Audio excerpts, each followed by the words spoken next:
Welcome back to the show, everybody. 3:25 p.m. on your Thursday afternoon, live and local with Brian Joyce. Talk Radio 102.3 FM. Hanging out with you until 4 p.m. Telephone lines are open. 267-1023 is the talk line. Toll free, 888-779-8255. Congratulations once again to Wes Dennis of Hickson. He's the latest guy to win a pair of tickets to the Tedeschi Trucks Band show. That's coming up January 21st at the Tivoli Theater. Don't forget, folks, you can buy tickets at the Tivoli Memorial Auditorium box office. You can also charge by phone by calling 642-TIX. That's TIXS. You could also be the next winner. Enter to win free tickets right now. Go to WGOW.com. That's our website, and just click the link to the Tedeschi Trucks Band. Show is coming up at the Tivoli Theater Tuesday, January 21st. Check it out. Go to WGOW.com and just click the link. Speaking of live shows, folks, if you want to get out of the house, now it's been a cold couple of days here in Chattanooga. If you're suffering from some cabin fever and you'd like to get out of the house this weekend, Steve-O, you probably remember him from Jackass. He's also a stand-up comedian. He is in Chattanooga all this weekend. One show tonight at the Comedy Catch, 2 shows on Friday night at the Comedy Catch, and 2 shows on Saturday night. If you want tickets, 629-2233. If you want to talk to him right now, why don't we just get him on the show? Greg, can we get Steve-O mic'd up here? Steve-O, you're here. I'm not mic'd up? Now he's mic'd up. Now, first thing I do want to say, I'm a little bit disappointed. I thought maybe you'd show up naked or maybe in a diaper, something like that. Oh, don't worry. I'll be good and naked tomorrow. Just give you some time. Yeah. I made this foolish decision to fly to Tennessee without packing my Gimp Suit, which consists of a S&M right. zipper mouth bondage mask and assless underwear. And you can't go anywhere without that, Steve. Latex leggings. And what the hell were you thinking? And chains. I know. And then because I'm working on a new video for my YouTube channel, which I'm just so excited about. As I launched my YouTube channel just over 3 months ago, and I've got 2 million subscribers already. There you go. I know. It's because I'm dropping bombs on YouTube. And the one do you mean like literally dropping bombs, or you like dropping your pants? And no, I mean the videos I'm dropping on YouTube are just sending shockwaves throughout the internet. It's really something else. Nice. And so I'm working on this new one. It's called Wild Stunt Gimp. Okay. Right? And I've been filming stunts in the jungle. In the Gimp Suit. Oh, yeah. Right. Yeah, in the jungle. I've got a jungle gimp, beach gimp, ocean gimp, swamp gimp. And I was thinking that Tennessee would be really cold, but there wouldn't be snow. Right. So I figured, I'll wait till I go to Canada next week and film snow gimp. Now, when you're doing these stunts in the Gimp Suit, I mean, you're out in the jungle, you're at the beach. I'm guessing you probably do it like Jackass. You just do it in a viral way. You don't tell people. So all they know is there's just some freak running around in a Gimp Suit. Sure. Right. Sure. Yeah. And it's just Gimp in the wilderness getting totally rad. And so, here I come to Tennessee. And I come to Tennessee, and my buddy I'm traveling with, he just looks up. He's like, "Oh wow, underground waterfalls." We do have those. And underground, all this great wilderness beauty. And I'm like, how do I not have my Gimp Suit? You go out and buy a Gimp Suit. I we know, have a porn store. But I have an incredible passion for my work, and attention to detail is so important. So what I did was I called up my apartment building in L.A.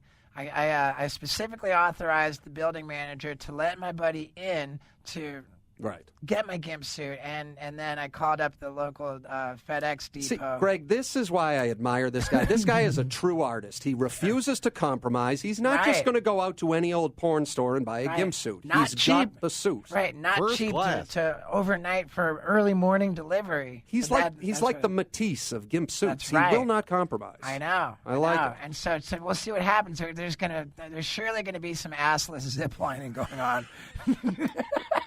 So I suppose if we see that around Chattanooga, we'll know it's you. I don't want to tip everybody off to what my plans are, but I'm really excited, man. I'm really excited to be in Chattanooga. Just the welcome that I've gotten here has been so warm, and I just love it, man. All right, I want to talk about a whole bunch of things. Sure, we'll go man, all the way back to the beginning, where you started, how you got into stand-up comedy. Bring it on, and bravo for your courage to bring me on live. Oh, absolutely, absolutely. Well, you're the only person who could get us into trouble. Right. I'm cool, man. I'm cool. By the way, I do have to call you out. I think technically you already got me in trouble because I was promoting the interview. I posted it on my Facebook page, and I pulled a funny picture. It was one of you shirtless, smiling, doing something goofy. I didn't happen to notice the giant tattoo of a penis on your right bicep. Right. And a couple of listeners picked up on that. Okay. And they didn't appreciate it. The same tattoo. I was a guest on Rob Dyrdek's TV show Ridiculousness. Yeah. And I had this because I'd been surfing so much at that time, and my physique, I'm just going to go ahead and say, was impressive. You're looking hot. Well, thank you. I appreciate it. I can. And even as a man, I can admit that. You know what? I think it's it'd be gay not to. I think it would be. I'm taking gay people. and I'm flipping it on its head. Right. That's well, if you think about it, it's every guy knows when to be jealous. Mm-hmm. Nobody cares if an unattractive slob's talking to their old just lady. be honest about it. Right. Yeah, you're a good-looking guy, Steve. Right. Thanks, man. You too. All right. Thank you. But MTV showed it. I had that penis on my arm, unblurred, just close-up shots on MTV, and I think that some heads rolled for that too. All right, we have to start off with the most obvious, because obviously everybody knows you from Jackass now. Sure. You've been covered in human feces. You've swam in human feces. You've had your penis bitten by a snake. I haven't been covered in human feces. Okay. When I was in that potty rocket, I guess you would call it. The poo cocktail. Yeah, Supreme Poo Cocktail. That was dog poo. If you can believe it. If you can believe Wait, it. so you're telling me this thing was rigged? No. There's some kind of OSHA concern. For they were able to use dog poo, they weren't able to use human poo. That's where OSHA draws the line? I guess so. Even though as I understand it, for integrity purposes, some of the crew have felt that my integrity required I'm just trying to understand this. So your producers, the producers go to OSHA and they say, we're going to strap Steve-O into a portaloo. We're going to shoot him 200 feet into the air. Right. He's going to come back down. And where OSHA drew the line is dog poo versus human poo. Right. We have no problem shooting the SOB up into the sky, but you have to use dog poo. I understand that some of the crew felt that my integrity required them to go in there and make their own contributions. So there was human poo in the mix. But yeah, it's primarily dog poo, and if you can believe it, they actually have a business in the Los Angeles area which will sell you dog poo. Oh, I'm sure there is. Can you believe it? Can I just go out on a limb? I'm not trying to be racist Plus, it's here. gnarly. It has to be in Chinatown. They do weird things in Chinatown. I don't know, but it's so funny because I have two dogs, and I walk them, and I'm a pretty conscientious dog owner. Right. I mean, I'll pick up the poo with the little doggy bag, and almost without fail, when I lean down and I pick up that piece of poo with my hand in the plastic bag, I just have to pause for a moment and look at it and just say, dude, I'm gnarly. Dude, I'm a gnarly guy. So out of all of this stuff you've done, I mean, I know everybody asks you this all the time, but the most disgusting thing you ever did, if you had to ballpark it. What comes to mind is being trapped in a gondola, a little, enclosed thing that brings you up the side of a mountain. Right. With our producer, Dmitry Eliaskovich, and he just ripped the gnarliest fart. That's the worst? That was probably the most disgusting. That one fart comes to mind as the most disgusting. That guy must be nasty. He is awful. He is an unpleasant human. As somebody who's been shot into... I hate to into... disappoint, because when people ask me the most painful thing, what comes to mind is an impacted, infected wisdom tooth. Right. No, I was on the phone with my mom, crying, begging her to bring me to a dentist. So what's the most painful stunt you ever did? I mean, you've slammed your head off a brick wall. I mean, it's so hard to there's different criteria, and there's duration, there's intent. I mean, getting electrocuted is probably the most painful, I think. Yeah. But it's the quickest. So I mean, I'd rather get electrocuted than say get second-degree burns all over my butt cheeks. Penis bit by the snake, was that as bad as it looked? That was Pontius. Okay, right. I think it wasn't so bad. No. Pontius he's got some weird detachment from his genitalia. And Greg, before we go to the break, I do want to point out now butt-chugging. That's become a big thing. And Right. there was a big story in the state of Tennessee last year because these frat boys. Knoxville sent me a link to the The press guys at conference. Knoxville. The press conference. Right. Now, you're the guy, I don't know if you invented it, but you pretty much. I don't think I invented it, but I think I coined the term. Right. Butt-chug. I think I actually named it. Now, that's going all the way back. When was that? I don't even know. I might have invented it. I think it was Jackass 2 in 2006, and there you are. You're laid out. No, Jackass 2 in 2006 was when we did it, but the first time I did it was in the first movie. So what was your, as an artist, what was your inspiration? Here's the thing, and I love talking about the genesis of ideas, like on a case-by-case basis. I submitted an idea for the very first Jackass film called the nostril beer bong, because I would, as a trick, I would go around and, if you suck beer up into a straw, but you cap the top of it, it'll stay in the straw. Sure. I used to routinely do double barrel straw, fill it with beer, and then I would stick the straws in my nostrils and snort it, and it would spread joy throughout bars. I'm sure it would. And so I would say, you know what, guys, I'm gonna be crazy. What I want you to do, I want you to make a beer bong, a funnel that actually forks into two hoses that I can fit each of those into one of my nostrils, a nostril per hose. And then I want a beer bong, an entire beer through this nostril beer bong into both my nostrils, beer bong the whole thing. So they said, okay, cool. So they had it made.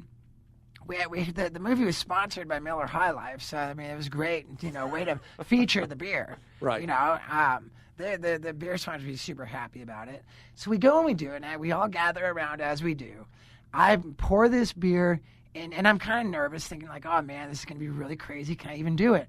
Pour the beer into it, stick the two hoses in my nostrils, and up it goes. And I'm just gum, gum, gum, gum. I was shocked at the way that I was able to just just chug this entire beer through my noses. None of the guys standing around even giggled. None of the guys even giggled. And so then you're thinking, where else can I try this? I thought it was so impressive. It was so amazing. And nobody even giggled.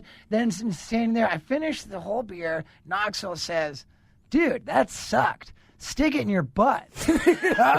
Dude, that sucked. And so I say to Knoxville, I say, we've already established I do not stick things in my butt, because I had already turned down the carb my butt idea. Right. So I said, we've already established I do not stick things in my butt. And then the critical error on my part, I said, plus, that probably wouldn't work anyway. But therein lies the way. Yeah. Well, the thing is that you can't say it probably wouldn't work. Our job, more than stuntmen or comedians or artists on Jackass, is scientists, really. We need to do these things in order to find out if they're possible. Yeah. So when I said it probably wouldn't work, then all of a sudden I screwed myself. Now we have to find out. So we do it. I stick this, I get on the ground, we beer bong it. And it was so horrifying. What does it feel like? What was going back up into the beer bong? What was going back up into the beer bong that was coming out? It was so graphic. How'd you get it in there? A little bit of lube? What did you? On that instance, I'm going to say that I used one of the nostril hoses. All right. And the way that it was filmed was so graphic. The poo that was going back up into the beer bong was so disturbing that actual version of it, while it worked, and it worked to everybody's shock and amazement and pleasure, but the footage never even got edited because it was just too disturbing. It never would have been. It would have made the movie rated something worse than R. 267-1023, toll free, 888-779-8255. My guest is Steve-O. Danny, I do see you there online, too. I've got to take a short break. I'll come right back. I'll take Danny's phone call. We'll get right back to Steve-O. Hold tight. Talk Radio 102.3.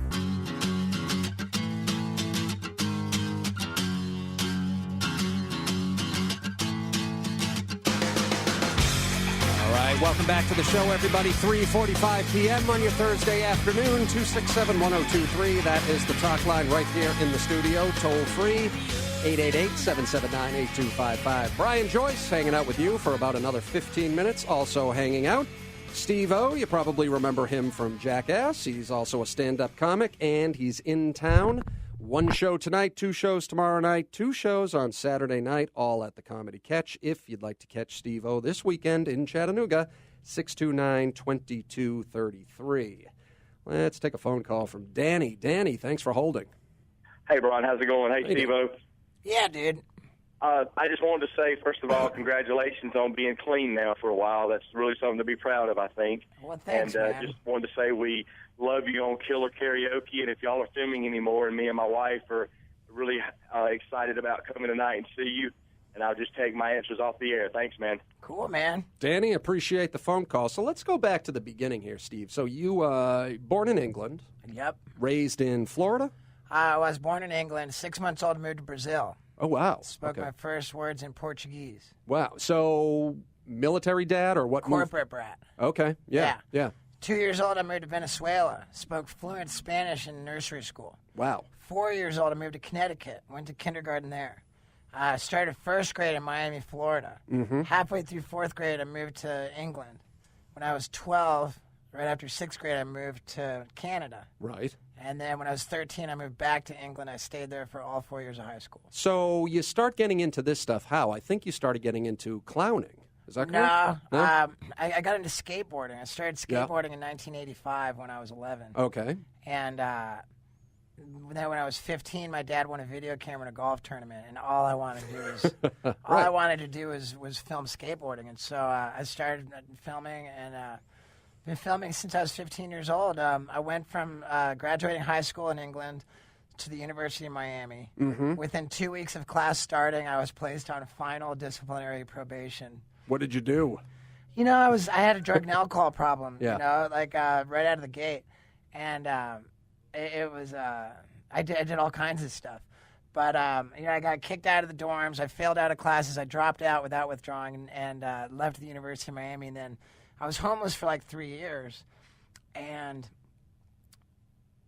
you know, I wanted to be a stuntman was what I wanted to do, but I wasn't getting anywhere. Then Right. My sister found out about Ringling Brothers and Barnum and Bailey Clown College, and I Right. thought if I could get a diploma from Ringling Brothers and Barnum and Bailey, then people would take me more seriously. Well, clowning is an art. I mean, there's a Right. lot of acrobatics. There's a lot of Sure. physical comedy that goes into it. I was trying to further my goal of becoming a stuntman, and it worked, you know, on some level. And I had a career as a circus clown, but yeah, what I really wanted to do was just be a wild, crazy, famous. So stuntman. the Jackass guys, obviously at those times, they were doing about the same thing. I mean, you know, Bam comes from skateboarding, and Sure. Johnny was doing what he's doing, and they're all filming themselves. And we were all making skateboard videos together too. So that's what I was going to ask you. So you knew these guys and got hooked up with them before it ever got on MTV? What brought us together was a skateboard magazine, which was published by Larry Flint, which is hilarious. Right. And the skateboard magazine would make these videos, and we would contribute to them. Yeah. The guy in charge of the skateboard magazine and the videos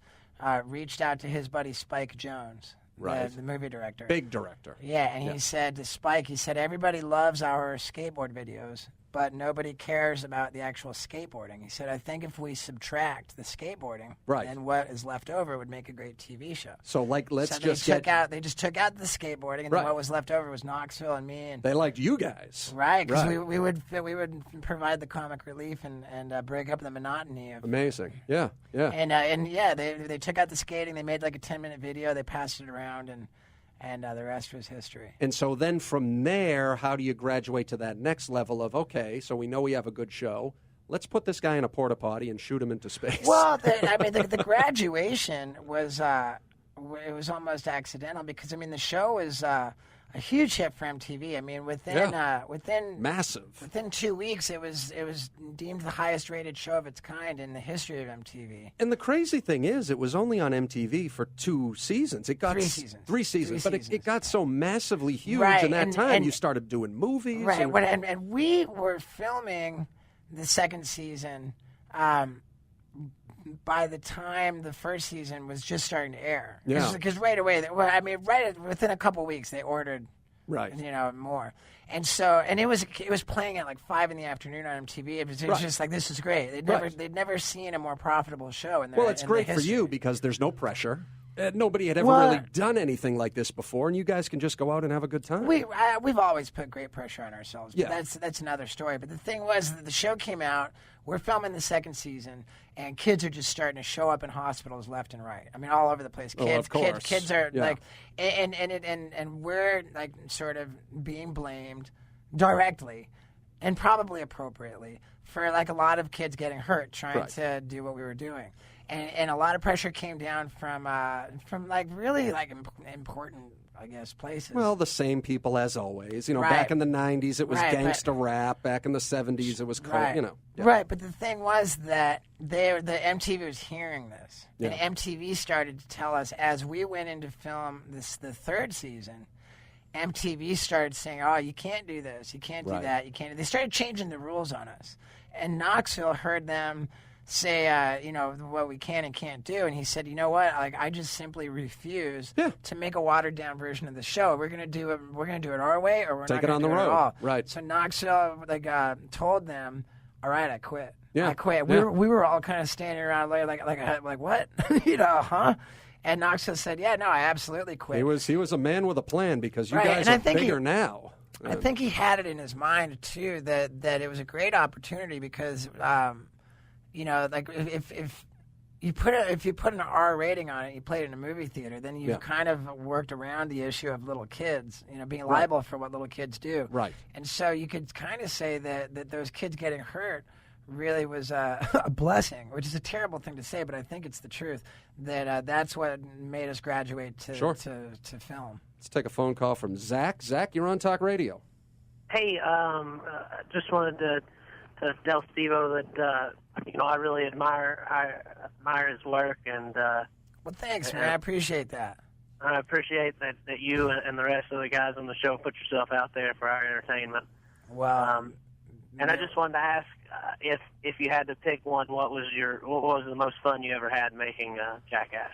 That would be a hell of a question. Yeah. Steve, most fun. I mean, it's almost like a loaded question because you got to figure that what's going to be the best footage is probably going to be the least fun to do. Right. You know, and I think that there's I mean, when I think of fun, or I should say satisfaction is probably a better word. The satisfaction of like, really, man, I got something great in the can. I had a real sense of that when I kicked that mako shark in the head as it was going for my foot. You know, when I came up out of the when we got back on land and we reviewed the footage, and it was like, man, and I had the fish hook through. It's no fun putting a fish hook through your face. No, it isn't. I've never done it, but I'll take your word. It's no fun hearing, you know, watch out from the world's top shark expert as he's fully aware that you're about to get your foot bitten off. But you know, so it's weird, and it was all day out in the middle of the ocean. It wasn't really fun, but just that sense of satisfaction, that sense of, man, I got footage in the can. So it's almost like, it's weird. It's that was whatever have been the best ones. You know, when I jumped out of an airplane with no parachute into the ocean. That was no fun. That was no fun at all.